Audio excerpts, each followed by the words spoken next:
मुख्यमंत्री पकाइबे मकर बुड़ एने चलचंचल होई उठिछि केन्दुझर जिला प्रशासनर पूर्व प्रस्तुति। केन्दुझर एवं मयूरभंज जिले में विशेषकर मकर संक्रांति एवं रज संक्रांति को लोक माने भल भावे पालन करिथांती।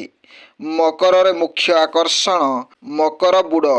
एणु मुख्यमंत्री भावे दायित्व ग्रहण करिबा परे मोहन माझी पूर्व वर्ष पाटणा परमेश्वर मंदिर पाख बैतरणी नदी रे बुड़ पकाइथिले। उक्त समय रे हजार हजार जनसाधारण दर्शकों भिड़ लागिथिला। लोकमानंक भिड़ को आखि आगरे रखी दुईटी संभाव्य स्थान को जिला प्रशासन पक्षरु जिलापाल विशाल सिंह और जिला परिषदर मुख्य उन्नयन अधिकारी कुमार नागभूषण प्रमुख पाटणा ब्लॉक डुमुरिया पंचायत घाट बालीजोड़ी स्थित भीमकुंड और राजनगर रघुनाथ जीव मठ संलग्न बैतरणी घाट परिदर्शन करिसेंती।